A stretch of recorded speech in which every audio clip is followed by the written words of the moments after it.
ایران کی مزاحمت سے واشنگٹن گھبرا گیا۔ صدر ٹرمپ کا ایران میں فوج اتارنے سے انکار۔ ایرانی سفارتکاروں کو بغاوت کرنے اور فوج کو ہتھیار ڈالنے کا کہنے لگے۔ امریکی صدر نے کہا ایران نے سب کچھ چھوڑ دیا، ایرانی فوج ہتھیار ڈال دے، ایرانی سفارتکار بھی رجیم کے خلاف بغاوت کر دیں۔ امریکی صدر نے کہا اگلے سپریم لیڈر کے انتخاب کے عمل میں ذاتی طور پر شامل ہونا چاہتا ہوں۔ خامنائی کے بیٹے مجتبی خامنائی کی قیادت کسی صورت قبول نہیں۔ ایسا شخص چاہیے جو ایران میں ہم آہنگی اور امن لا سکے، لڑائی میں ایران سے زیادہ سنجیدہ ہے۔ سوشل میڈیا پوسٹ میں لکھا ایران غیر مشروط طور پر ہتھیار ڈالے، ہتھیار ڈالنے تک کوئی معاہدہ نہیں ہوگا۔ اوول آفس میں پادریوں نے امریکی صدر کی کامیابی کے لیے خصوصی دعا کا اہتمام کیا۔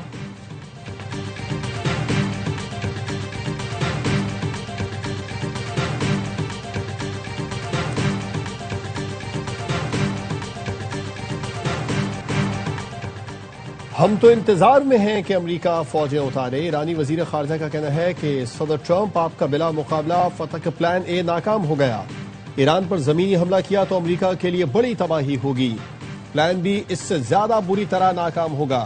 ایران کو امریکی سرزمین اور شہریوں کو نشانہ بنانے کی ضرورت نہیں۔ خطے میں امریکی فوجی اڈے تنصیبات ایران کے نشانے پر ہیں۔ عباس عراقچی نے ٹرمپ کے دعوے مسترد کرتے ہوئے کہا ہم نے جنگ بندی کی کوئی درخواست نہیں کی، مذاکرات مسترد کرتے ہیں۔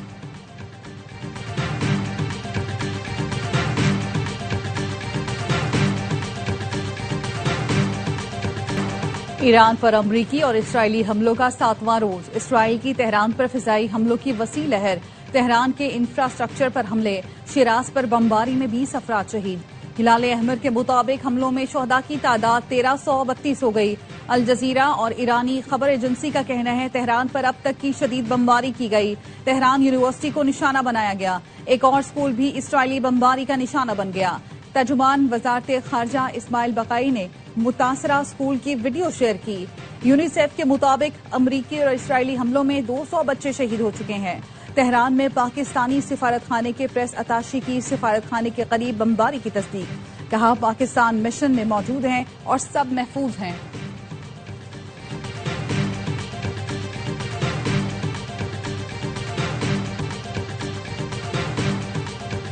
پاسداران انقلاب کا کلسٹر بموں سے لیس خیبر شکن میزائل سے تل ابیب پر حملہ، ایران نے درجنوں ڈرونز اور میزائل داغے۔ اسرائیل کے بن گورین ایئرپورٹ پر 4 بیلسٹک میزائل داغ دیے، 1 ٹن وزنی وار ہیڈ سے لیس میزائل تل ابیب کی جانب داغا گیا۔ اسرائیلی فضائیہ کے ایئر بیس بھی ہدف تھا۔ CNN نے لائیو کوریج کے دوران میزائل حملے دکھائے۔ ایرانی فوج کا کہنا ہے جاری جنگ کے دوران اب تک 500 سے زائد بیلسٹک اور کروز میزائل داغے جا چکے ہیں۔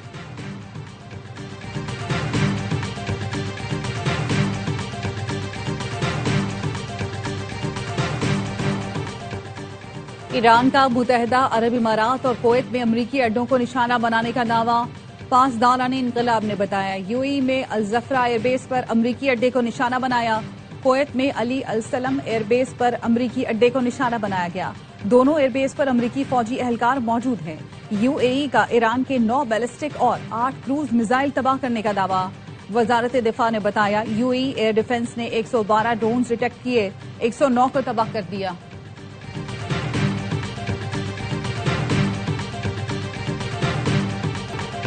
ملک میں تیل کا مناسب ذخیرہ موجود ہے، حکومت نے قلت کی افواہیں مسترد کر دی۔ پیٹرول کی مصنوعی قلت پیدا کرنے والوں کو وارننگ۔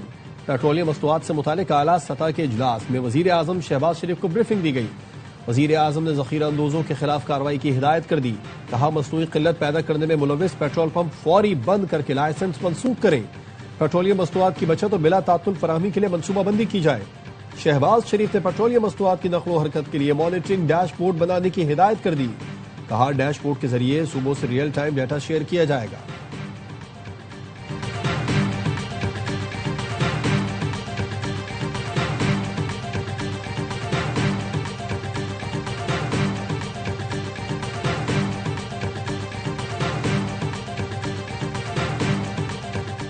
پیٹرول وافر مقدار میں موجود ہے، ملک بھر کے پیٹرول پمپ مالکان نے قلت کی افواہیں رد کر دی۔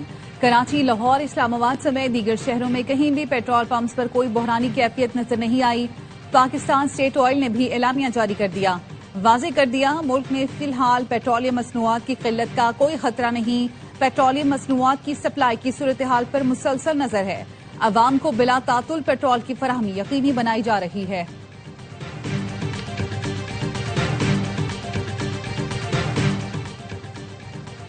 چین نے جنگ بند اور ادنائے ہرمز کھولنے کا مطالبہ کر دیا۔ ترجمان چینی وزارت خارجہ کا کہنا ہے تمام فریق فوجی کارروائیاں فوری بند کریں، کشیدگی بڑھنے سے روکیں اور آبنائے ہرمز کھول دیں۔ آبنائے ہرمز تجارت کے لیے ایک اہم بین الاقوامی راہداری ہے، خطے میں سلامتی اور استحکام سب کے مفاد میں ہے۔ فرانس کے 52 بحری جہاز خلیج فارس اور 8 بحیرہ احمر میں پھنس گئے۔ فرانسیسی وزیر ٹرانسپورٹ کے مطابق خطے میں جہاز رانی کو محفوظ بنانے کے لیے اتحاد اور تعاون چاہتے ہیں۔ فرانسیسی حکام بحری جہازوں پر موجود عملے سے رابطے میں ہیں۔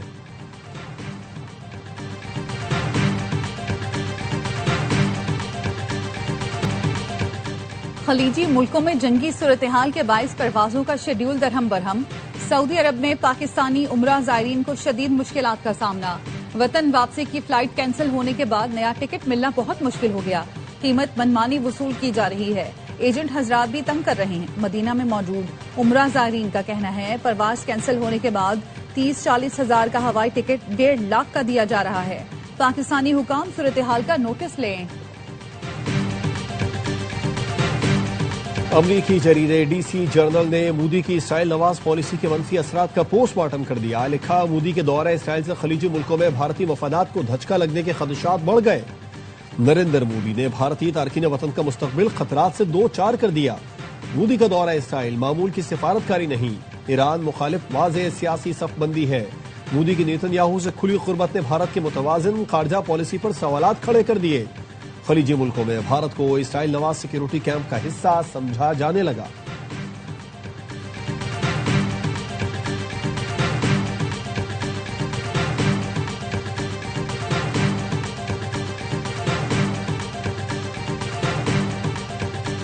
جنگی صورتحال کے باعث بیرون ملک کی گئی سرمایہ کاری داؤ پر لگ گئی۔ پاکستانی بھائیوں سے کہتا ہوں سرمایہ کاری اپنے ملک میں کریں۔ ایف پی سی سی آئی کے رہنما ایس ایم تنویر کہتے ہیں فائلر اور نان فائلر کی کیٹیگری نے سسٹم خراب کر دیا، اس کو فوری طور پر ختم کیا جائے۔ آئی ایم ایف کا پیٹرول اور ڈیزل فوری مہنگا کرنے کا مطالبہ۔ پاکستان اور آئی ایم ایف کے درمیان ورچوئل مذاکرات۔ آئی ایم ایف نے کہا حکومت پاکستان پیٹرول اور ڈیزل پر کسی قسم کی سبسڈی نہ دے۔ کرنٹ اکاؤنٹ خسارہ کنٹرول کرنے کے لیے توانائی بچت سے متعلق تجویز پر بھی تبادلہ خیال کیا گیا۔ پہلے مرحلے میں اسکول اور کالجز کو آن لائن کلاسز پر منتقل کرنے کی تجویز۔ دوسرے مرحلے میں یونیورسٹیز اور سرکاری دفاتر کو اسمارٹ ورکنگ پر منتقل کیا جائے گا۔ دکانوں اور مارکیٹس کے کھولنے اور بند کرنے کے اوقات مقرر کرنے کی تجویز دی گئی۔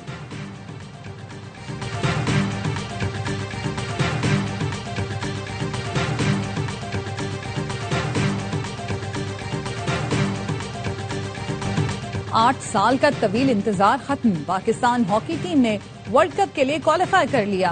قومی ٹیم نے ہاکی ورلڈ کپ کوالیفائرز کے سیمی فائنل میں جاپان کو 4-3 سے شکست دی۔ عماد محمد، ابو بکر محمود، سفیان خان اور افراز نے ایک ایک گول سکور کیا۔ پاکستان نے پہلے کوارٹر میں 1 گول کیا، چوتھے کوارٹر میں جارحانہ کھیل پیش کرتے ہوئے 3 گول داغے۔ فائنل میں پاکستان کا مقابلہ کل انگلینڈ سے ہوگا۔ میچ سے پہلے کپتان عماد بٹ نے قوم کو تحفہ دینے کا وعدہ کیا تھا۔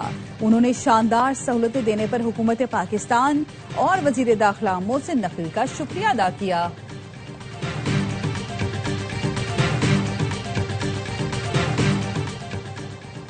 وزیر اعظم شہباز شریف کی وزیر داخلہ محسن نقوی کی رہائش گاہ احمد۔ محسن نقوی کی خیریت دریافت کی، صحت یابی کے لیے نیک خواہشات کا اظہار۔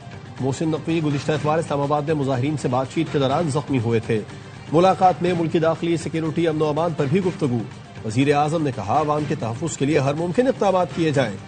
محسن نقوی نے کہا ذاتی طور پر سیکیورٹی انتظامات کی مانیٹرنگ کر رہا ہوں، قانون نافذ کرنے والے اداروں کو واضح ہدایات جاری کر دی۔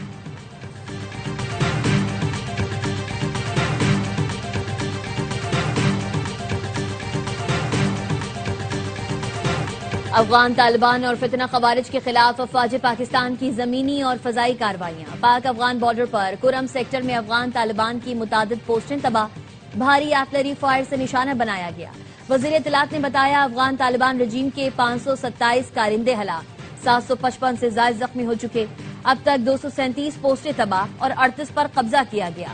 افغان طالبان رجیم کے 205 ٹینکس اور گاڑیاں تباہ کر دیں۔ افغانستان میں 62 مقامات پر فضائی کارروائیاں کی گئیں. اہداف کے حصول تک آپریشن غضب للحق جاری رہے گا.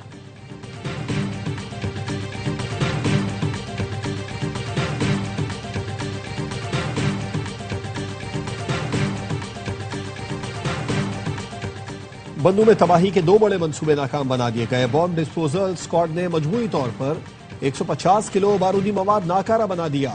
ڈی پی او کے مطابق بختہ خیل کی حدود میران شاہ پر پل کے نیچے 140 کلو بارودی مواد نصب تھا. لکی مروت اسٹیشن کے مرکزی دروازے پر بھی بام نصب کیا گیا تھا.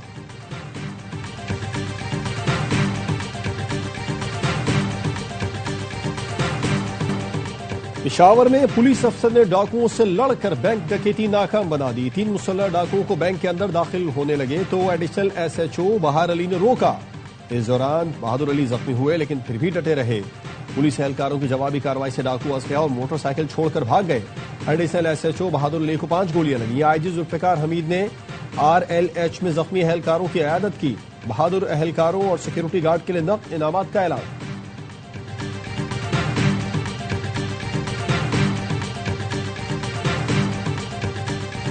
جوڈیشل مجسٹریٹ کراچی جنوبی کا SIU پولیس اسٹیشن پر چھاپا. قیدی وین میں چھپائے گئے 6 افراد کو بازیاب کرا لیا. فوری رہا کرنے کا حکم. تمام افراد کو بغیر کسی FIR کے غیر قانونی حراست میں رکھا گیا تھا. چھاپا ایڈیشنل ڈسٹرکٹ اینڈ سیشن جج جنوبی کے حکم پر مارا گیا تھا. عدالت نے SHO کو ریکارڈ سمیت کل طلب کر لیا.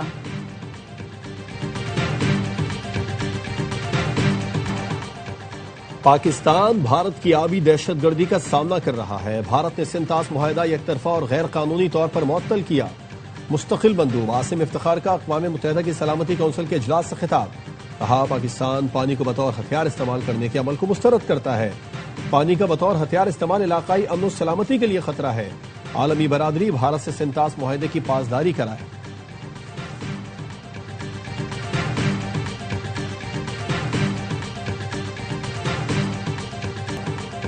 پاکستان نے بھارت اسرائیل کے سائبر حملوں کا توڑ نکال لیا. Endpoint detection and response antivirus تیار. EDR سسٹم تمام سرکاری کمپیوٹرز پر انسٹال بھی کر دیا گیا. سافٹ ویئر کا مقصد ہیکنگ اور سائبر حملوں کی روک تھام ہے. سسٹم کو چلانے کی ذمہ داری national cyber emergency response team کی ہوگی. سسٹم مشکوک سرگرمیوں کی تحقیقات کر کے فوری رد عمل فراہم کرتا ہے.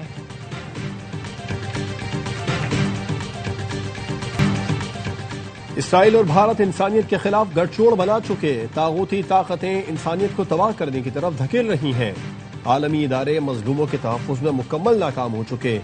امیر جماعت اسلامی حافظ نعیم الرحمان کا سکھر میں خطاب. کہا پاکستان کا ایٹمی طاقت ہونا ملک کی دفاع کے لیے انتہائی اہم ہے. پاکستان امت مسلمہ کی قیادت کرنے کی صلاحیت رکھتا ہے. گورنر سندھ کی کراچی میں ایرانی قونصل خانے آمد. قونصل جنرل اکبر عیسیٰ زادہ سے ملاقات. آیت اللہ خامنائی اور دیگر ایرانی رہنماؤں کی شہادت پر اظہار افسوس. کامران قصوری نے کہا پاکستانی عوام اور حکومت برادر ملک ایران کے دکھ میں برابر کے شریک ہیں. صہیونی افواج کی بربریت بین الاقوامی قوانین کی کھلی خلاف ورزی ہے. مشکل حالات میں پاکستان کی حمایت پر ایرانی قونصل جنرل نے شکریہ ادا کیا.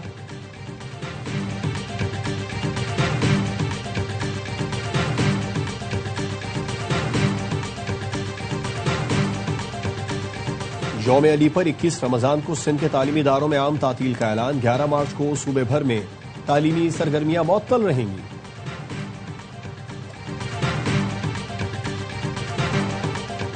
سونا سستا، چاندی کی قیمت میں اضافہ. فی تولہ سونا 3400 روپے کمی سے $5,33,762 روپے کا ہو گیا. عالمی مارکیٹ میں فی اون سونا $34 کمی سے $5,110 کا ہو گیا. فی تولہ چاندی 104 روپے اضافے سے 8,914 روپے میں فروخت ہو رہی ہے.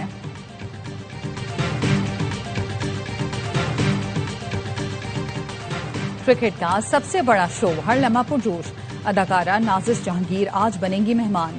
سابق کپتان شعیب ملک کی میزبانی. سابق کرکٹر باسط علی اور کامران اکمل دیں گے میچز پر تجزیہ. عادی اور مصطفیٰ مسکراہٹیں بکھیریں گے.